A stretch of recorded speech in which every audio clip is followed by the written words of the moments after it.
간절함, 간절함이라는 제목으로 하나님 말씀을 전하겠습니다. 신앙이 무엇입니까? 신앙생활이 무엇입니까? 여러 가지로 설명할 수 있겠지만 저는 받아들입니다.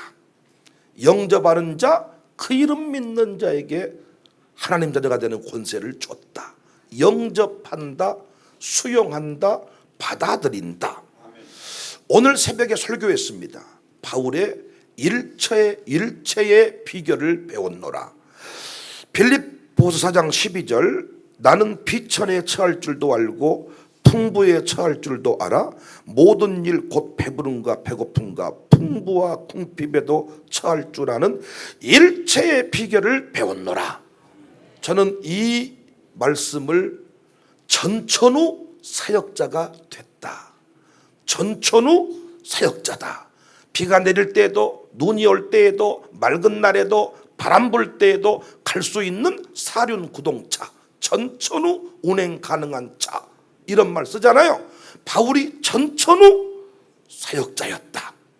원래 한국 사람은 전천후 사역자의 기질들을 가지고 있다 그랬습니다. 신영균 목사님이 부흥회 때마다 그 일을 강조했는데, 그 얘기를 강조했는데, 한국 사람은 일단 외모부터가 일본 사람인지 중국 사람인지 알 수 없을 만큼 참 외모가 어디 가든지 간에 통하게 생겼다는 거예요. 또 요즘 한국 사람들이 자꾸 막 눈을 서양 사람처럼 만들려고 하는데 전천후 사역자의 길을 포기하는 겁니다. 미국 사람들은요, 거부당하는 곳이 많아요. 그런데 한국 사람은 어디든지 가면 환영을 받는데요. 할렐루야. 일단 외모가 그렇고요, 먹는 것이 다 먹어버린다는 거예요. 풀도 먹고 고기도 먹고 기도 날라서 다 먹어버리기 때문에 우리 한 시간에는 전 세계에 먹을 수 있는 것이 다 들어와 있다. 그리고 한국 사람들은 언어 습득 능력이 뛰어나다. 그리고 한국 사람들은요, 야, 눈치가 빠르다는 거예요. 이 아주 작은 나라 가운데 이게 끼어 있어가지고 눈치가 빠르고 회전이 빠르고 감각이 살아있고 멍청한. 서양 사람들은 키만 멀때같이 커가지고 꺼벙. 우리 아주 빠르고 못할 일이 없고 못 가는 곳이 없고, 그리고 우리를 미워하는 나라가 없고, 또 K푸드, K트롯 막 이게 떠가지고 어쩌면 한국 사람들 코리아 왔다 그러면 막 한국 여권이 대인기랍니다, 여러분. 독수리 그려져 있는 미국 여권이 인기였는데 지금은 한국, 그러니까 전천후 사역자다. 원래 한국 사람이, 한국 성도들이 그런 평가를 받았다는 거예요. 그런데 제가 목회를 해보니까요, 이제는 이거 불가능합니다. 왜냐? 한국 교회가 언제부터 선택적 신앙의 모습을 가지게 되었어요.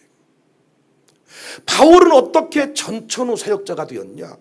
바울 제가 봤을 때 엄청 성질 더럽고요, 엄청 아주 우리와 다른 계보를 가진 사람인데, 바울은 빈궁에 처할 줄도 알고 부에 처할 줄도 알고 무식한 사람도 만날 줄 알고 유식한 사람도 만날 줄 알고, 그러니까 어디든지 가면, 바울은 원래 아시아로 가고자 했으나 마게도나로 가라고 했을 때에도 바울은 원래 주도적인 형이고 한번 뜻을 정하면 가는 형이잖아요. 바나바와 그래서 서로 싸우잖아요. 바나바는 아야 그래도 데리고 가자. 안 됩니다, 그 새끼는. 이런 식의 그놈 때문에 성경을 망칠 뻔했습니다. 그러니까 바울은 뜻을 정하면 가는데, 언제부턴가 바울은 성령이 인도하시는 대로 따라간다고요. 그러니까 어떻게 바울이 전천후 사역자가 되었냐? 선택적으로 내가 가고 싶은 것만 가고 만나고 싶은 것만 만나면 그 사람은 계속 그 길만 걸어가겠지만은, 바울은 하나님이 성령이 인도하시는 대로 받아들였다는 것입니다. 운명이려니 하고 받아들였다는 겁니다. 처음부터 농촌형 목사, 도시형 목사가 어디 있답니까? 처음부터 대형교회 목사, 작은 교회 목사 안 정해져 있습니다. 그런데 다 농촌 가서 살다 보니까 농촌식이 되고, 도시 가다 보니까 도시식이 되고, 나는 처음부터 농촌에서만 살고 싶어 했는데 주님이 너는 도시로 가라. 그래서 죽기만큼 싫었지만은 가니까 도시형이 되고, 나는 도시에 살고 싶었습니다 했는데 너는 다시 농촌으로 내려가라. 내려오니까 농촌식이 되고, 받아들임. 이게 신앙생활이다. 신앙생활의 핵심은 내 생각을 버리고 하나님의 뜻을 따르는 것이다. 내가 가고 싶은 길, 익숙한 길을 갈 때에는 애절한 기도, 눈물의 기도가 필요 없습니다. 제가 여러분 어디 상무지구, 제가 어디 수안지구, 이 광주 이 근방에 있는 곳을 갈 때 내비를 찾고 내가 누구한테 물어보고 내가 누군가 상담하고 그렇습니까? 전화 통화하면서도 그냥 지가 알아서 가버려 차가.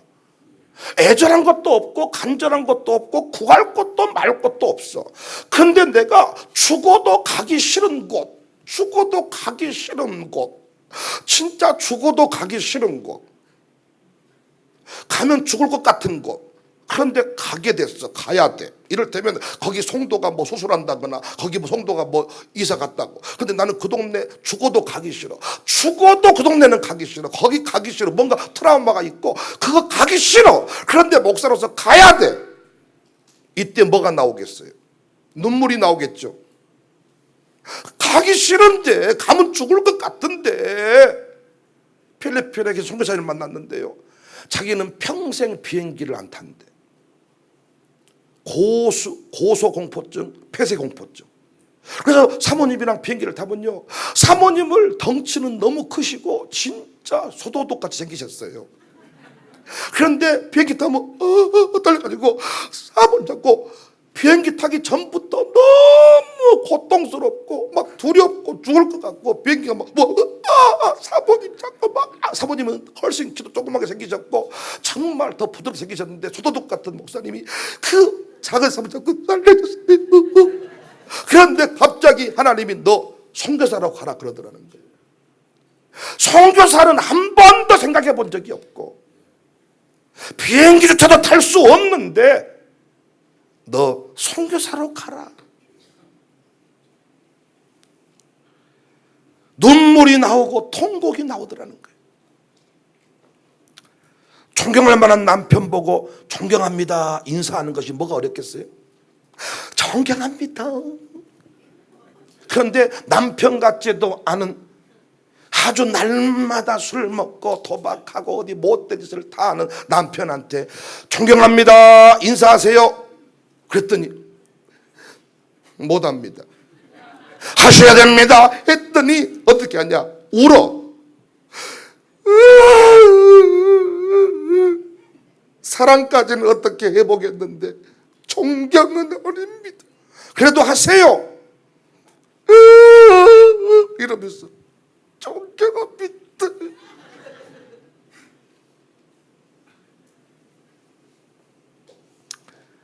억울해서 화가 나서 어금니를 물고 존경합니다. 제가 아는 어떤 장로님 이야기입니다. 그 장로님 아버지가 그 당시에 실력이 있으셔가지고 자기 아들들을 싹 군대를 뺐대. 할렐루야. 그런데 진짜 그 아들들 중에 가장 연약하고 언어 장애도 있고 대인관계도 잘 못하는 그 아들을 못 뺐어. 군대 가도 될 아들들은 다 면제를 받게 했고, 진짜 군대를 가서는 안 될 아들은 못 빼버렸다고요. 남의 집 아들이라고 너무 관심이 없으시네요. 그런데 그 아들이 군대를 가버렸어요. 아버지 입장에서는 이건 너무나도 기가 막혀버린 거예요. 진짜 군대 가도 될 만한 놈들은 전부 다 자빠져 놀고, 군대를 가서는 안 되는 이 연약한 나의 아픈 손가락과 같은 아들이 군대를 가게 되어버린 거예요.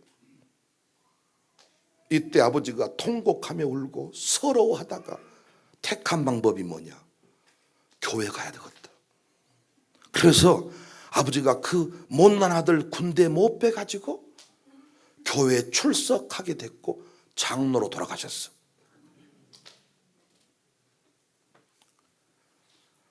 내 뜻대로 안 될 때 눈물이 나오고, 내 뜻대로 안 될 때 거기에서 새로운 결단의 마음이 생깁니다. 교회를 가야 되겠다고 마음 먹은 적이 없는데 그 아들을 생각하니까 아니 그분이 스스로 자기 발로 교회를 갔단 말이에요. 사랑하는 여러분, 왜 요즘 신자들에게 간절함이 없을까요? 부모들하고 자녀들하고 같이 예배를 드려보면 항상 부모들이 불만이 뭡니까? 아야 이 새끼야, 기도 좀 제대로 부르짖어야 했어요. 하고 있어요. 선생님이 기도 주여 세게 불러. 불었다고요. 했다고요. 주여 하고 있다고요. 그렇게 하지 말고 주여 이렇게 해보라고. 한다고요. 주여. 더 거기 안 해? 최고 거기 한 거예요. 주여. 그래서 부모님하고 아들하고 예배드리면 한 놈이 교회 떠나죠. 부모가 떠나든 아들이 떠나든 이런 젠장 내가 이놈의 교회를 떠나든가. 그래서 아주 애들이 직장을 정할 때 엄청 멀리 잡아본다 그러더라고요. 제주도나 어디 서울이나 어디 미국으로. 왜? 교회 아버지 다니기 싫어가지고. 하나님이 우리를 봤을 때 지금 꼭 그런 심정 아닐까요? 야, 쟤, 에이. 그러다가 또 한 10분 졸다가 화장실 3번 갔다 오고 밥 먹으러 가자. 왜 간절함이 사라져버렸을까요? 의자에 앉아있냐 마룻바닥에 앉아있냐에 그것이 중요한 게 아니라 의자에 앉아있든 버스에 앉아있든 기도할 때 왜 우리는 언제부턴가 간절함이 사라졌을까요? 여러분 예배 때 적당하게 이렇게 멀뚱멀뚱 이 사람이 아름다우세요. 이 사람이 아름다우세요? 누가 멋져요 교회에서? 이런 사람이 멋있으세요? 누가 멋있냐고요? 바리새인이 멋있어요? 세리가 멋있어요? 네? 바리새인이 멋있어요? 정말 교회에서 아름다운 사람은, 멋진 사람은 기도 시간에 눈 뜨고 있는 사람이 아니라 어떤 목사님은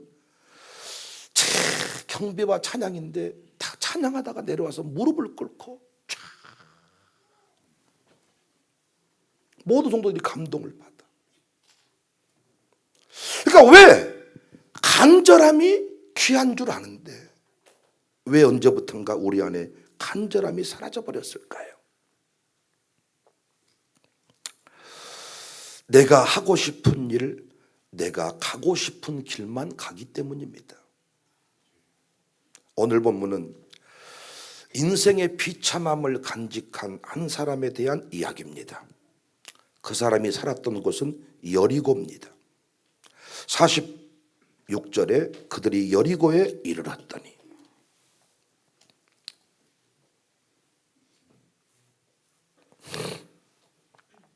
여리고는 수목이 우거진 도시입니다. 여기에 아름다운 나무들이 있습니다.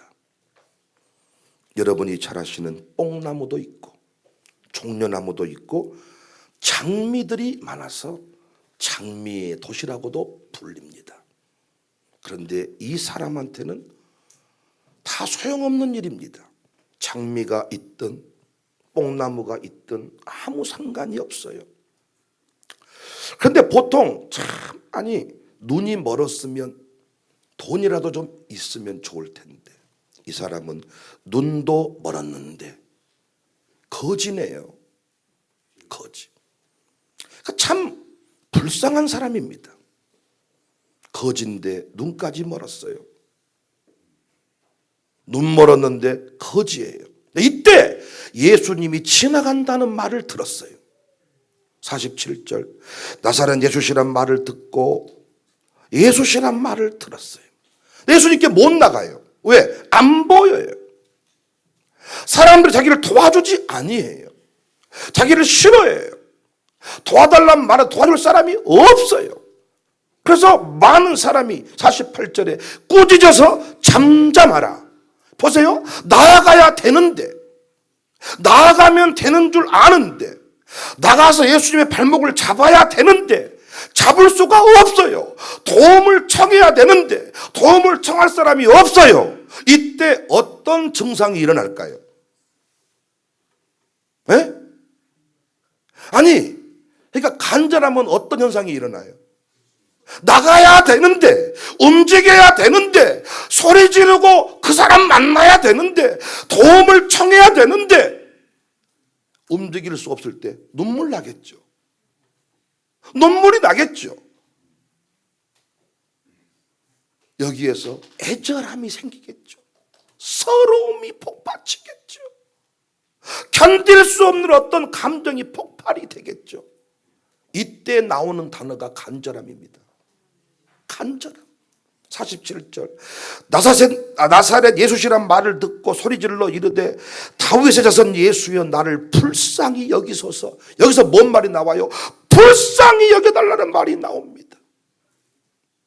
많은 사람이 꾸짖습니다. 48절. 이때 그가 더욱 크게 소리질러 이르되 다윗의 자손이 나를 불쌍히 여겨주세요. 이 간절한 고백이 역사를 만들었죠. 49절. 예수께서 머물러 서서 그를 부르라 하시니 그들이 그 맹인을 부르며 이르되 안심하고 일어나라 예수님이 너를 부른다. 51절. 예수님께서 말하 이르시되 내게 무엇을 하여 주기를 원하느냐? 맹인이 이르되 선생님이여 보기를 원합니다. 52절에 예수께서 이르시되 가라 내 믿음이 너를 구원했다. 눈을 뜨고 장미꽃도 보고 별도 보고 나편도 보고 아래도 보고 다 볼 수 있고 새 인생이 열렸다는 것입니다. 간절함이 역사를 바꿨네요. 간절함이 하나님의 마음을 움직였네요. 간절함만 있으면 역사를 바꿀 수 있는데 우리 안에 간절함이 없어요. 노래합시다.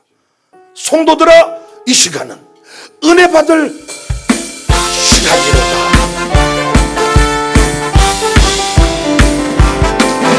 성도들 이 시간 은혜 받을 기회로다. 성령님의 은혜 역사 우리의 임하신 기회로다. 이 시간 은혜 받을 기회로다. 믿읍시다 받읍시다 이 우리의 기회. 마음을 발짝 열고 찬송하며 기도하세.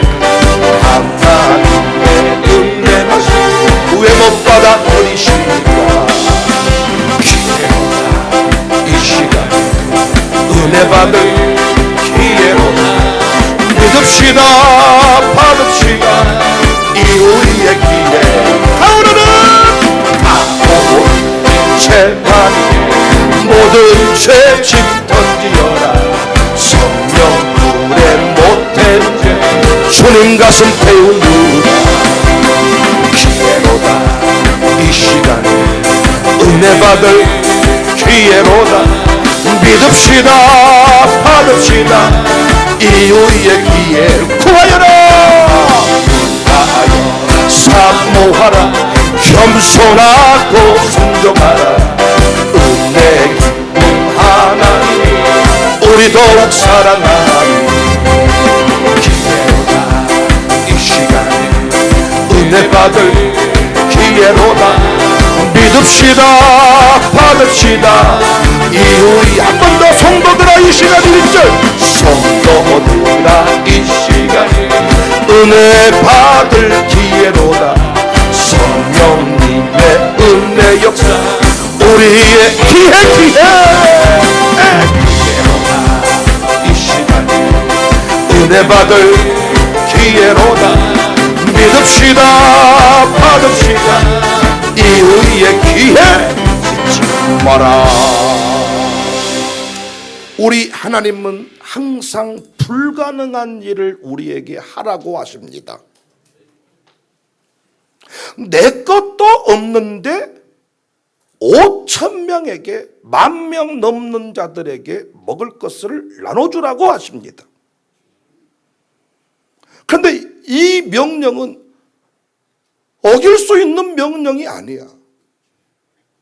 그런데 없는데 먹을 것을 주라 하고 남거든 거둬라이. 무엇이라고라고라.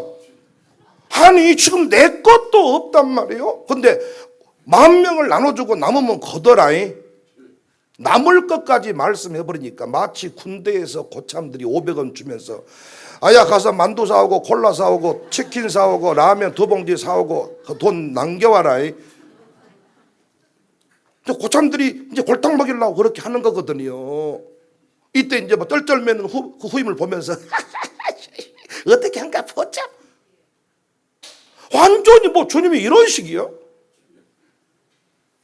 10,000명을 먹이고 남으면 걷어놔라. 늙어가지고 이러고 있는데 네 손에 든 것이 뭐냐? 지팡인데요. 그때 80이나 지금 80이나 똑같은 80이지 뭐. 지팡이 들고 다니는데 모세한테 그거 들고 바로한테 가라. 우리로 말하면 청와대 바이든한테 가라. 내 백성을 구원해내라. 아니 백성을 구원하려면 군사 전문가를 부르든가 아니면 바로 왕을 이길 수 있는 사람을 세워가지고 가서 네가 싸워 이겨라 해야 될 텐데, 아니 어디 광야에서 그냥 막대기 잡고 거지 같은 삶을 살고 있는 모세한테 내 백성을 네가 구원할지니라. 너 손에 뭐 있냐? 막대기요. 뭐 기관다총도 아니고 핵폭탄 하나 주면서 가서 안 되면 까불어라 까짓 것 이것도 아니고 막대기 했어요. 내 백성을 보내라. 할아버지 누구세요? 이스라엘 구원하러 왔다. 저놈을 당장 목을 잘라라. 아니 생각해보면 웃기지도 않잖아. 우리가 신앙생활하면서 경험하는 모든 일들이 다 이런 식이었지. 이때 뭐가 생긴다고요? 기가 막히니까 나를 불쌍히 여겨주세요. 나한테 왜 그러세요? 나를 불쌍히 여겨주세요. 잘못했습니다. 왜 그러세요? 여기서 아니 나눠주라는데 내 이성으로는 되지 않는 일인데 나눠주고 남으면 걷어놓으라는데 어떻게 알아를 그 도대체. 여기서 뭐가 나온다고요? 간절함이 나오고 애절함이 나오고 눈물샘이 터지고 나를 불쌍히 여기세요. 그래서 어디 교회 문 열어진 데 없다냐. 그래서 앞으로 개관식 이후에 여기는 24시간 개방합니다. 앞으로 이 공간은 애절함을 가지고 기도하려고 교회당을 가봤더니 다 문 닫아져 있더라는 거예요. 그럴 수밖에 없는 게 다 가져가 버리니까. 옛날에는 마룻바닥 예배당 아무것도 없었지. 마룻바닥을 뜯어낼 수는 없었지만 요즘 교회는 전부 최첨단 시스템 많아가지고 그래서 이곳은 뜯어갈 것이 없으니까. 하여튼 여러분 그때 뭐가 나온다고? 예배당 어디 없다냐? 기도할 데 없다냐? 왜? 기가 막히니까. 의사는 못 살린다고 하는데 아버지는 살려야 되겠고, 의사는 3개월밖에 못 산다는데 아버지로서는 이 아이를 30년 살게 해야 되겠단 말이야. 이때 뭐가 생긴다고요? 간절함이 생기고 눈물이 터지고 나를 불쌍히 여겨주세요. 시골에서 조용히 목회하고 있는데 갑자기 초대형 교회에서 목사님 갑자기 감동 와서 전화드립니다. 우리 교회 와서 부흥회 좀 해주세요. 시골에서 한 20명 놓고 목회하고 있는데 뭐 2만 명 모인 교회에서 와서 부흥회 좀 해주세요. 이렇게 했다고 생각해 보세요. 못 간다고 아무리 말해도 오세요. 그래서 결국 가겠다고 했는데 전화 끊고 보니까 이것은 내가 어째 간다 그랬을까. 이때부터 새벽 예배 눈 깜빡깜빡하고 드라마 보다가 어떤 내일 새벽에 비도 오고 한 명 안 나올 텐데 자버려야 쓰겠다 이랬다가 2만 명 모인 교회 부흥회하러 가라는 그 말을 수락한 뒤부터 나를 불쌍히 여겨주시며 아버지, 사람이 있든지 없든지 강도상 밑에 가가지고 아버지 어찌 나에게 이런 시련을 주십니까? 나를 시험하시는 것입니까? 할 수만 있거든 이 잔을 거두시옵소서. 시간은 뽀짝뽀짝 다가오고 드디어 내일이 서울 올라가야 될 날인데, 아버지 할 수만 있거든 거두어 주시옵소서. 이런 남편이 이제 서울 올라갔는데 그 부인은 드라마 보면서 이럴 수 있겠습니까? 사모님은 아마 예배당에 가가지고 아버지 우리 남편 쪽팔림을 당하지 않게 하시며, 우리 남편 그래도 본전은 작게 하시고 목사의 체면은 세워주시며.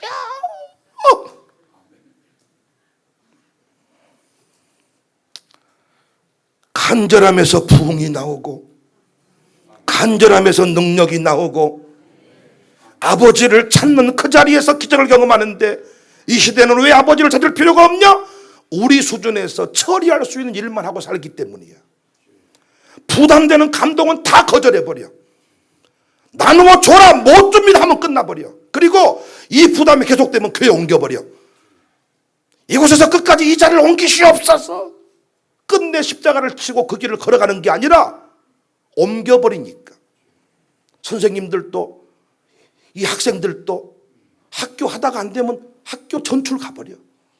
아이 적응 못한 부모님이 전학시켜줘 버려. 그러니까 이 누에꼬치를 쥐가 빠져나와야 나비가 훨훨 날 수 있는데, 나올 힘들면 찢어버리고 안 하면 찢어버리고, 바꿔서 나비인데 날지 못하는 나비야.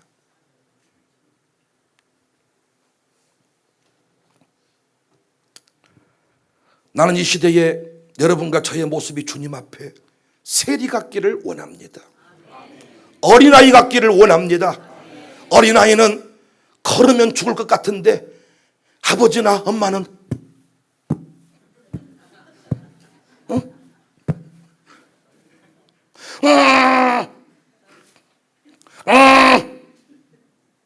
재활 치료한 것 보니까 엄마가 목발을 던져버리더라고요.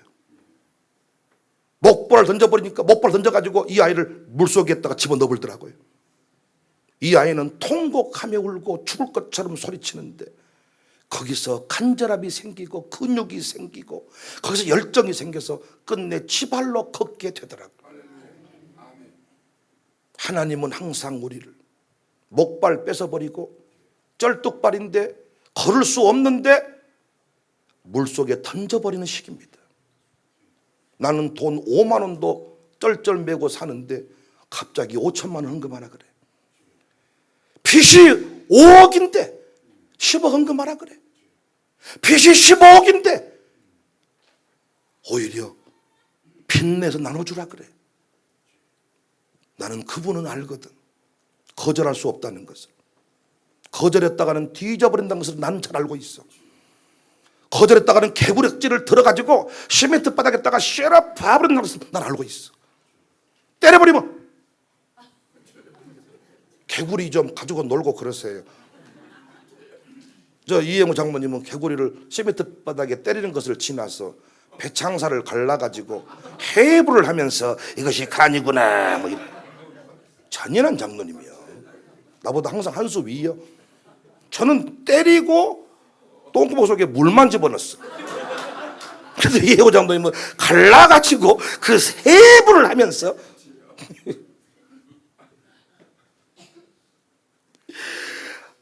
하나님을 난 너무 잘 알아. 그리고 목회라는 것은 그분의 명령에 순종하지 않았다가는 가버린 것을 난 너무 잘 알고 있어. 그런데 상상을 초월한 말만 해. 하나님 말 같지도 않은 소리를 하고 있는 거야. 헌금이 1,200만 원 1,500만 원 나와. 이자가 900만 원 나가. 내 생활비 주고 전기세 내면 없는데 성탄절 헌금을 쌀 사서 이웃을 위해 나눠주거라. 다 좋은 말씀이로되 번지수는 잘못 찾은 것 같습니다. 그 뒷교회에다가 편지 보낼 거 나한테 보내는 거 아닙니까 하나님? 또 2달 뒤에 어디 기도원 갔는데 기도원 가서 다 안진병이 하나 일으키고 와가지고 영상 찍어서 우리에게 보여주려고 그랬더니 안진병이는커녕 강사가 못 갈 만큼 눈이 많이 와가지고 늦게 도착했더니 사람은 없고 얼음짝 기도원만 있더라고요. 거기서 풍요를 하고 있는데 사람은 오지는 않고 눈이 안 녹으니까 1,000만 원 네가 헌금해줘라. 아니 지금 15억 부채 있는 교회에 와가지고 지금 전기불도 깜빡깜빡 거리고 있는데 약속했던 거라 기도원 집회를 갔는데 1,000만 원 사례비를 받아 와가지고 헌금을 딱 해야 목사님 집회 또 갔다 오시오 이럴 것인데 뜬금없이 1,000만. 하여튼 하나님 너무 우리 교회는 돈 때문에 마음이 아팠던 교회고 지금 돈이 없는 교회인데 기도원가 1,000만 원을 헌금하라고 이런 감동을 주시니까 어째 여기서 애절함이 잠을 못 자겠더라고요. 아버지 간절함이 나오고서 마룻바닥을 주먹으로 때리면서 기도하는데 가만 그 뒤에 있는 그 원장님은 이번 부흥성회를 위해서 저렇게 젊은 목사가 한다. 나는 어째 나한테 이런 일을 또 돈을 우서 만들어 가지고 참말로. 그러니까 이런 모습이 뒤에는 은혜가 된다고요. 그러니까 교인들을 간절하게 만들려면요 교회가 계속 일을 벌려가지고 계속 헌금할 일을 만들고 계속 작정 만들고 그래서 막 성도를 막 부담 줄 필요는 없어. 그러나 광고는 계속 나오고 계속 일은 벌리고 그러니까 어쩔 수 없이 계속 그러니까 성도들이 기도하는 거예요. 아버지 우리 목사님 정신 차리게 하라고 기도하든지 아니면 나도 그 일에 동참하게 기도를 하든지. 그러니까 교회가 평안하고 빚도 없고 아무 일을 저지르지 않으면 교회는 애절함은 사라집니다.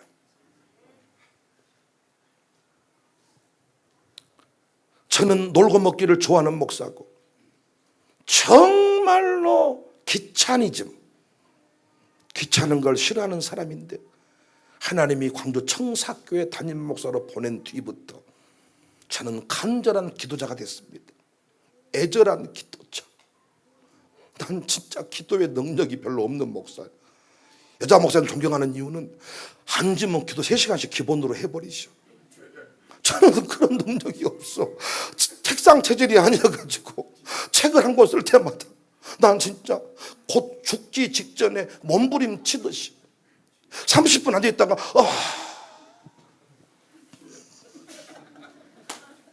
또 교인들한테 광고는 하고 왔고 책은 써서 출판사 넘기고 가야 되는데 여기서 놀고 먹고 막 다 해야 된다. 그런데 밖에서 또 사람이 나가 놀고 싶다. 그런 나를 지켜본 우리 부목사님, 목사님 진짜 힘들어 하시네요. 축하다 진짜. 너랑 목욕탕 가고 싶다 진짜. 그런데 써야만 하는 일이라. 야,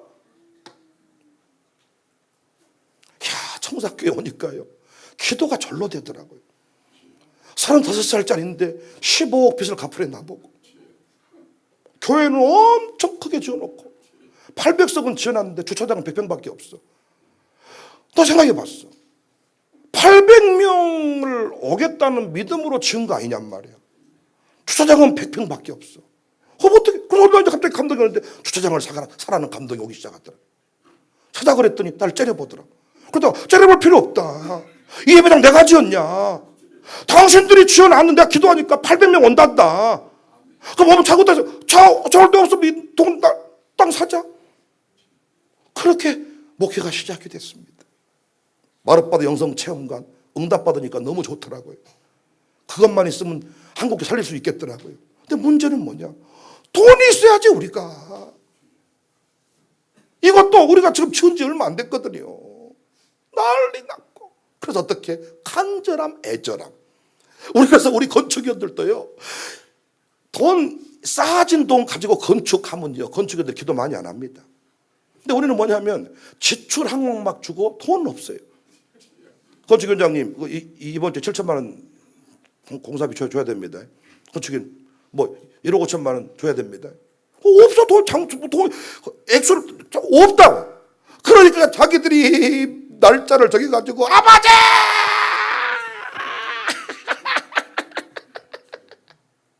이야 하나님께서는 왜 우리를 늘 고난의 깊은 바다로 상상도 못한 세계로 이끌어버리느냐.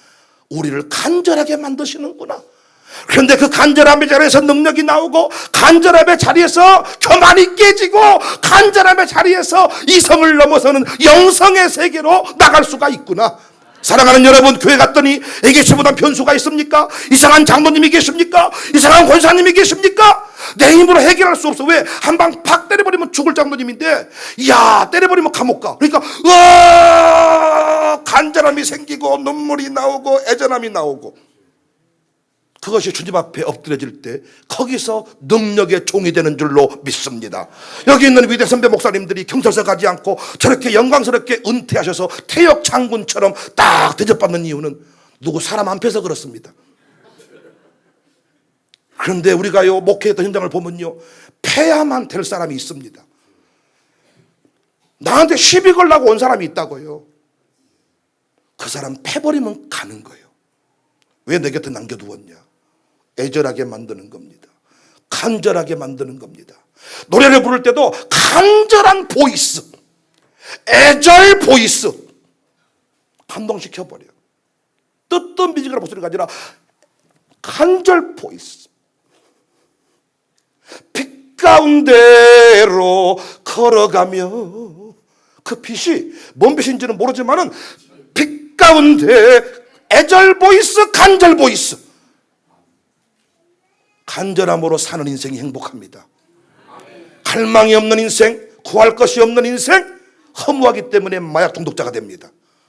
그러나 간절함으로 사는 인생은, 애절함으로 사는 인생은 항상 채워주는 역사가 있고 항상 되는 일들을 경험하기 때문에 기쁨을 노래하게 될 줄로 믿습니다.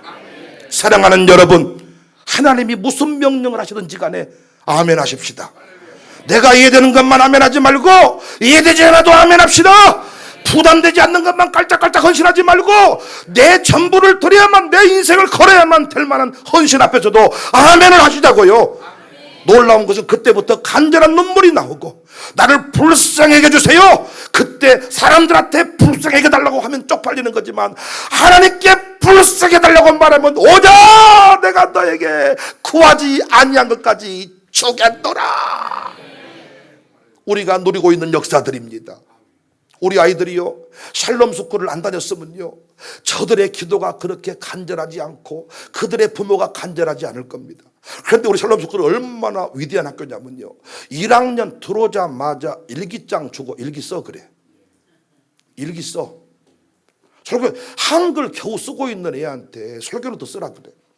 저도 제가 학교 만들었는데 우리 두민이 큰 놈 학교 보내놓고 일기 안 써가면 내가 뒤지게 때리도록 해놨거든요. 학교 장치를. 제 아들이 학교를 들어갔다니까요. 3년 동안 못 가져가지고 눈물로 키운, 애비양으로 키운 제 아들이. 그런데 그 아들과 어떻게 일기를 쓰는데 지가 못 쓰니까 내가 일기를 불러줬어. 오늘은 새벽에 일어났다, 예배를 드렸다. 이 모습을 지켜보고 자란 그 둘째 놈 은민이는, 나는 최소한 아버지가 일기 불러준 건 안 썼어. 난 내 힘으로 썼어. 형보다는 내가 나아. 간절함이 생기고 애절함이 생기고. 왜? 엄마 아버지가 아는 세계가 아니에요. 일반 학교는요, 다 공식이 있고 참고서 사주면 되고 다 학원 보내면 되는데, 이 기도하고 설교도 쓰고 이렇게 쓰는 것은 학원에서 배울 수 있는 일이 아니라 엄마가 해줘야 되기 때문에 엄마랑 같이 애절하게. 여기서 부모들이 고백해. 애 학교 보냈는데 내가 학교 입학한 것 같습니다. 애 변화시키려고 보냈는데 내 인생이 바뀌고 있습니다.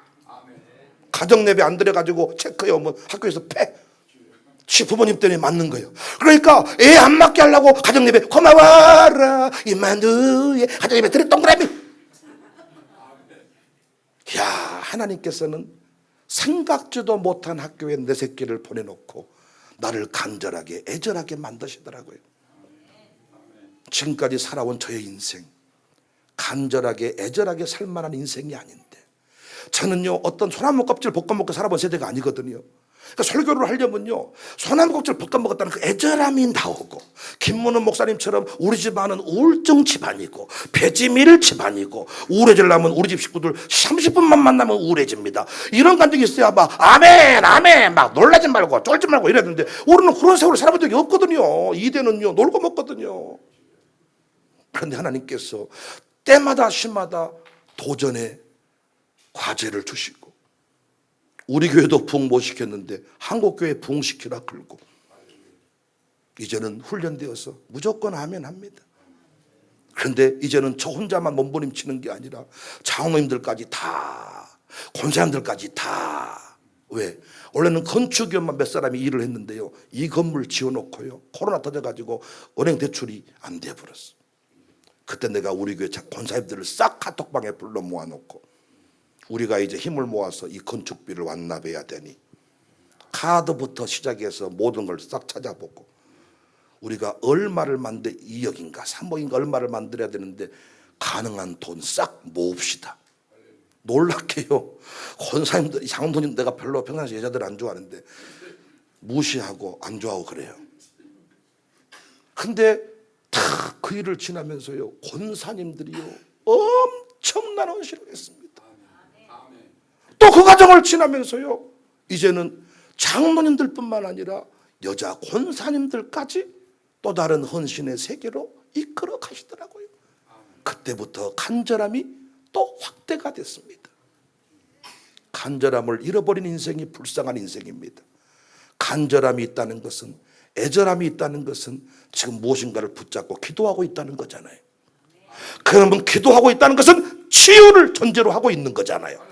기도하고 있다는 것은 받을 것이 있다는 것이잖아요. 하나님은 건강을 주시기 전에 식욕을 먼저 줍니다. 지금 배고프세요, 안 고프세요? 배고프시다는 분은 병원 갈 필요가 없는 분이요. 근데 지금 11시 반 됐는데 배에서 아무 소식이 없다는 것은 심각한 문제입니다. 지금 몸이 아프시다는 거예요. 왜? 아프면 입맛이 없어지니까. 점심 조금만 먹으려고 젓가락 들고 손가락 내려놓고 깔짝깔짝 먹었는데도 금방 한 그릇이 사라져버리고, 더 먹으면 안 되는데 또 갔다 오고, 또 감사하시면 돼. 왜? 너 병원 갈 일 없다. 건강 주시기 전에 식욕을 줬어요. 응답 주시기 전에, 쓰시기 전에 간절하게 하시고 애절하게 하시고 기도하게 만드시는 줄로 믿습니다. 내 병 가지고 기도하러 왔는데 신유의 능력자가 돼버리더라고요. 내가 헌금 때문에 기도하러 왔는데 그 애를 위해 기도하다가 생각지도 못한 책 제목이 떠오르고 생각지도 못한 비전이 선포되고, 간절함의 자리에서, 애절함의 자리에서 예술이 나오고 아름다움이 나오고 시가 나오고 책이 나오고. 그래서 당신은 지금 간절함을 가지고 기도하고 있다면 당신의 인생은 행복한 인생이야. 그러나 간절함이 없이 애절함이 없이 무엇인가 뜨뜻미진하게 산다면 당신의 인생은 조만간에 슬픔의 인생. 주님 앞에 오늘 이 아침에, 오늘 이 시간에 약속하세요. 무슨 말씀을 하든지 그대로 하겠습니다. 나눠주라 그러면 나눠주는 신용이라도 하겠습니다. 말도 안 되는 소리지만 남으면 거둬라, 예 하겠습니다. 우리 장로님들은 그렇게 합니다. 지금 훈련되셔가지고 장로님들 돈 다 지급하고요, 남은 건 통장에 넣어놓으세요. 돈 없는데 그럼 아멘. 그래놓고 다음날 새벽에 기도하는가 봐. 둘 중에 하나겠지. 우리 목사님 제정신 돌아오게 하시라고 기도하든가, 아니면 우리 목사님의 말씀대로